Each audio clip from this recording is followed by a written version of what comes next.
take me under the hood of watching Ben Johnson establish himself and his program there. What's he like? What are Bears fans? What can they expect from him, Kevin? Bears fans love him. I mean, we're in full honeymoon phase here, Rich. Everyone is, and I'll say this: the media is in honeymoon phase too. He's been great up at the podium, and giving us nice, detailed answers, which we always enjoy. And I think that seeing him on the practice field, you hear him, you see how frustrated he can get, you see how demanding he can be. He really wanted to, dispel this idea that he's this kind of whiz kid, right? Like, he's an intense coach.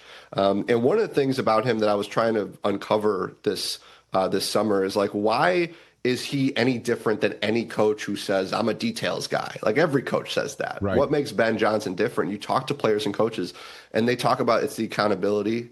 And what he will do, I was talking to Cole Kmet about this, and Cole said there'll be a 15-yard completion, and he will sit there on the board and show one tiny split that was off and make you learn it. And he won't just say, oh, we don't need to, we'll gloss over because it was a good play. No, he will focus on it, and he will make sure that everybody understands this was a nice play, but if you keep doing this, if you keep making this mistake, we're not going to get to where we need to be. I think the players are buying into it. The coaches all love it. Talking to GM Ryan Poles this week, he was talking about how Ben Johnson, his training camp schedule was so detailed from the beginning, and that's always a tough thing for head coaches. That, like, you have to build a schedule for the whole team, and that was just a little thing that Poles noticed that has really shown that this guy is just wired in the right way. And again, everybody says they're a details guy, but so far it looks like he really lives it. He breathes it.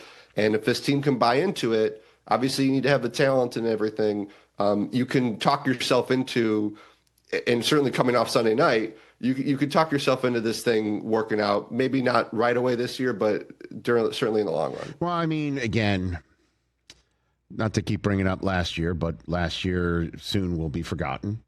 To hear Cole Kmet say that there's a parsing so specific on a play that works so well offensively, to say that that's the night and day from last year is an understatement. I mean, again, we kept hearing my colleague Stacey Dales when we were there in London last year in Week 6 that they had just started instituting the first 15 scripted because the players asked for it.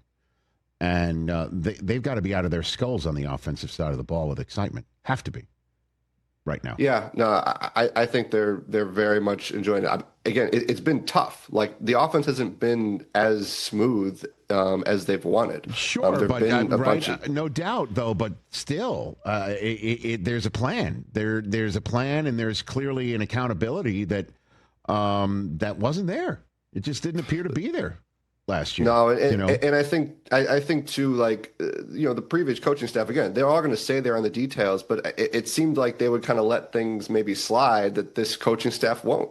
They're going to make sure that it, even if it was a positive result. They're going to make sure that everybody on the team knows it. We've seen him yank the starters after a rep at practice. We've seen him stop a play to make sure they do it all over again because one guy's split is a hair off. And again, the players see it. And the other thing too, Rich, is all they have to do is look at Detroit. All they have to do is see what the Lions have done for the last 2-3 years and the points that they put up to say, oh, okay, this guy obviously knows what he's doing. Look how successful it's been there. If we can really buy into this, we could do something that Chicago doesn't score a lot of points, Rich. That's not really the Bears' thing. It never has been. So if he can get them into a situation where, they're doing things, it's unfair to say doing things the Lions have done. But like, again, it's rare territory here to start talking about like 30 and 40 points in a game. It's not really a franchise that's used to it. And then to start against Minnesota at home on a Monday night, they're starting J.J. McCarthy for the first time. Coach of the year, Kevin O'Connell, on the other side of the field. These two coaches clearly know each other, and then a trip to Detroit right after. So the pool gets deep right off the bat.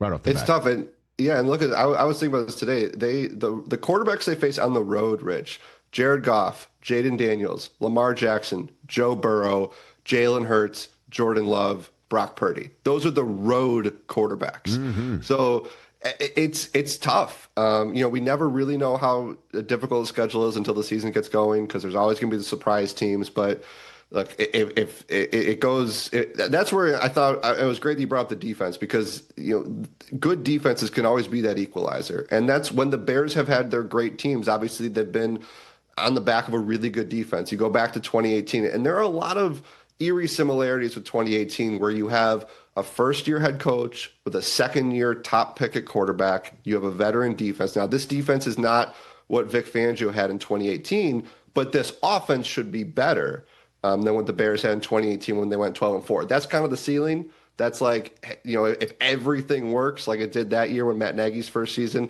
and then we saw it was just a one-year thing. And, Ryan Poles has been adamant, like he wants to build consistent success. The Bears have been this, 2001 was good and then everything fell apart. And then they go to the Super Bowl in 06 and then they don't go back to playoffs until 2010. And then it takes until 2018. And then here we are in 2025. So they're just trying to string together some, stack some good seasons. And they obviously believe they have the head coach who can do it. Catch the Rich Eisen Show live weekdays from 12 to 3 p.m. Eastern on Roku Sports Channel in the U.S.